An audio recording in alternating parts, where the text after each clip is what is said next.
السلام عليكم ورحمة الله وبركاته. ازيكم يا احبابي؟ كل عام وانتم بخير. النهارده هنعمل اسوره ان شاء الله، تابعوني ويا رب تنال اعجابكم. احنا طبعا السلك انتوا عارفين السلك موجود في الرواعي، وحاجات اللي هي بتاع عمايل النحاس. العده ديت انا قلت لكم على الحاجات دي كتير قبل كده في قناتي، وتابعوها وشوفوا يعني الفيديوهات اللي قبل كده وانتوا هتعرفوا. الاول احنا هنقطع سلك من ده.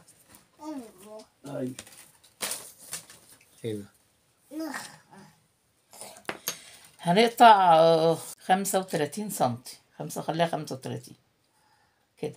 الطول ده 35 سنتي.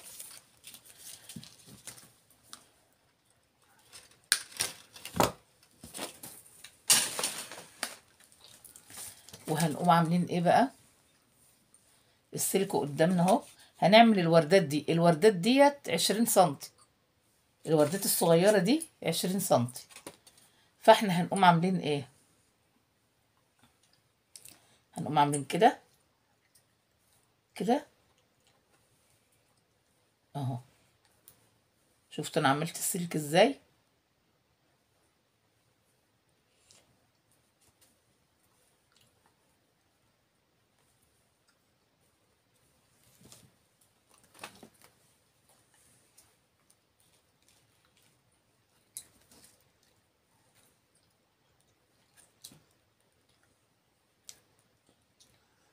نقفلها كده عشان تبقى ايه؟ عين. دي عين ودي عين. مش مشكلة، هي مش مشكلة تبقى منتظمة زي دي، لان احنا كده كده هنداريها. هنلفهم على بعض نقوم رافعينهم لفوق الحلقات كده. بس هنلف الحلقات بقى لفة كده اهي. والحلقة التانية برضو نفس الحكاية اهي.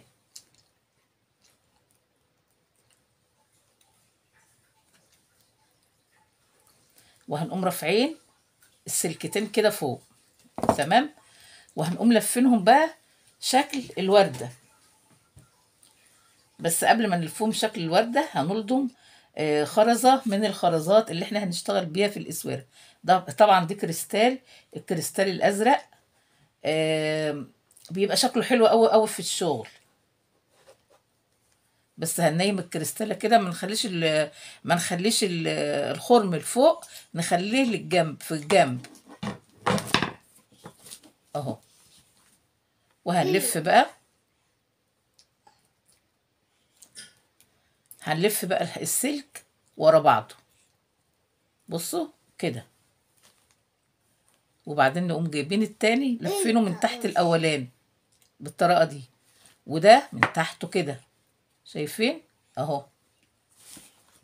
من تحته على طول كده. هنشتغل بالطريقه دي.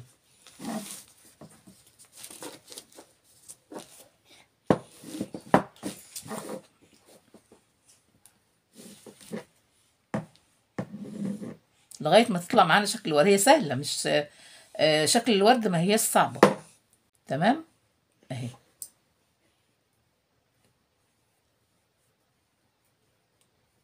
طبعا انتوا عارفين ان زي انا قلت لكم قبل كده ان الذهب بقى غالي جدا، فمبقاش متاح لاي حد يجيبه.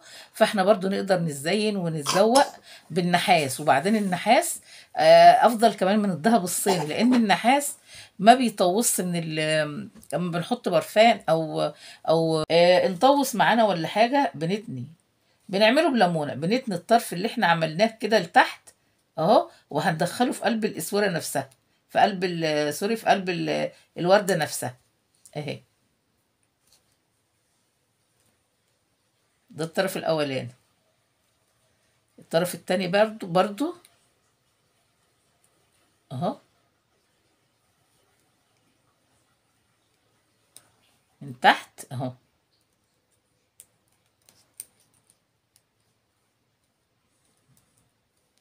وهنحاول بقى نظبط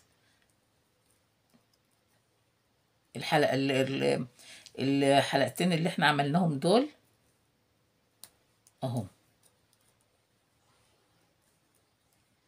طبعا النحاس اول ما بنتك عليه بيطبع معانا الشكل اللي احنا عايزينه.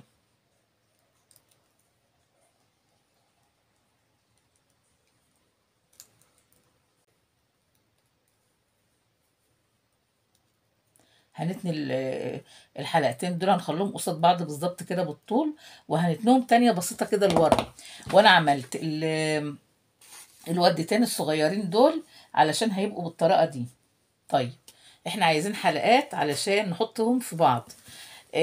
انا عاملة الحلقات اهي، برضو عملتها وانا هوريها لكم في مرة كده من المرات انا عملت الحلقات ازاي، او عملت الزرد ازاي.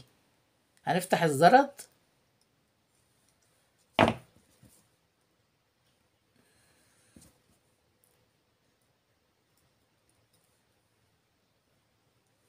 وهندخل اول وردة اهي،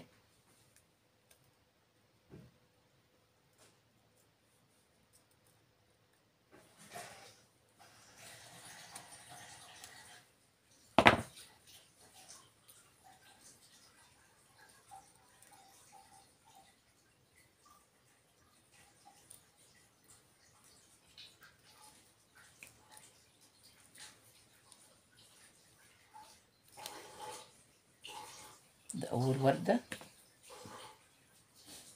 هنفتح كمان زردة وندخل الوردة التانية.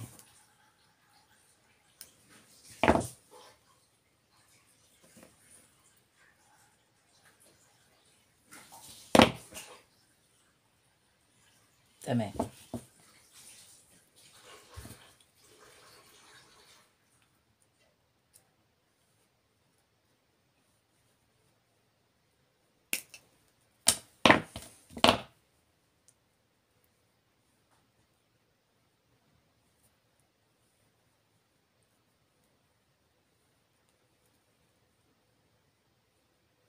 بس هنتك على على الزردة بقى كده، بقى الشكل بقى كده اهو.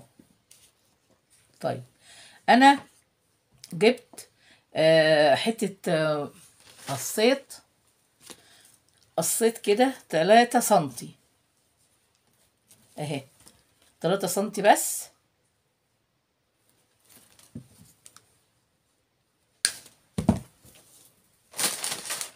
وهقوم جايبة البنسة المبرومة اهي تانية كده، مرجعة التانية لورا، وهقوم لضمة خرزتين فيها بالطريقة دي، وهقوم تانية كمان تانية عكس اللي انا عاملاه، يعني اتجاهها كده انا هعملها الاتجاه التاني اهي،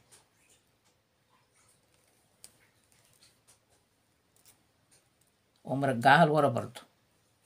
طيب انا عملت الشكلين دول، هعمل ايه بقى؟ هقوم جايه كده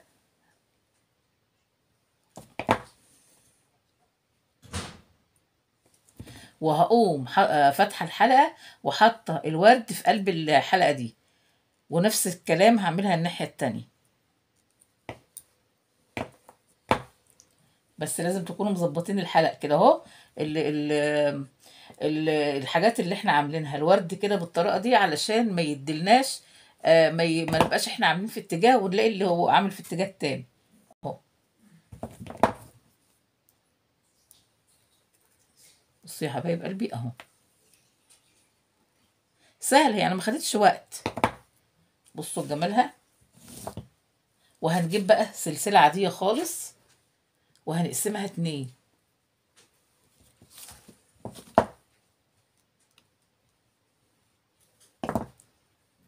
وهندخل واحده في اتجاه اهي. اي سلسله بقى، اي سلسله عندكم، اي شكل، اي لون، حتى لو يبقى فيه الحبال اللي هي القطان دي ممكن اللي احنا نعملها برضو بيها، بتبقى حلوه قوي في الشغل.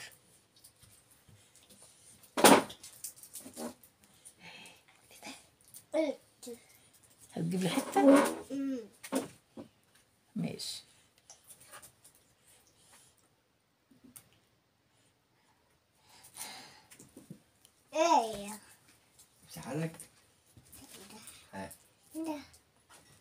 افتح ها. لا افتح.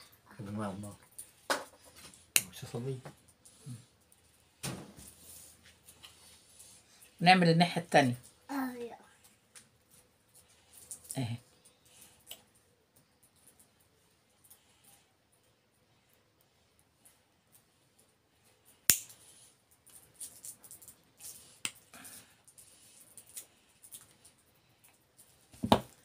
كده عملنا الناحيتين تمام. هاجي بقى اخد المقاس، بصوا جمالها وهي لسه كمان ما اتعملتش اهي.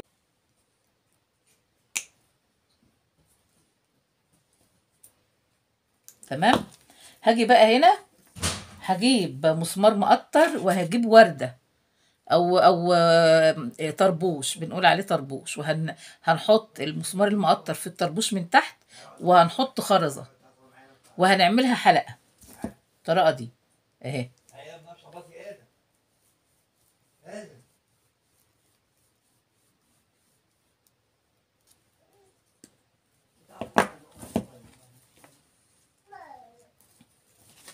هنحط لها زردة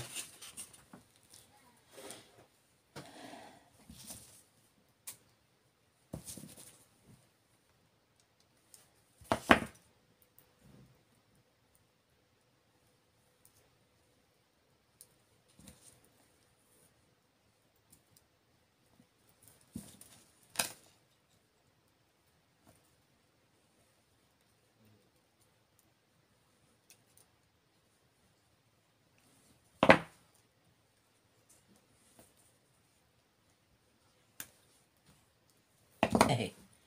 بقت السلسلة بالطريقة دي، المسافة دي كلها نوسع نضيق براحتنا.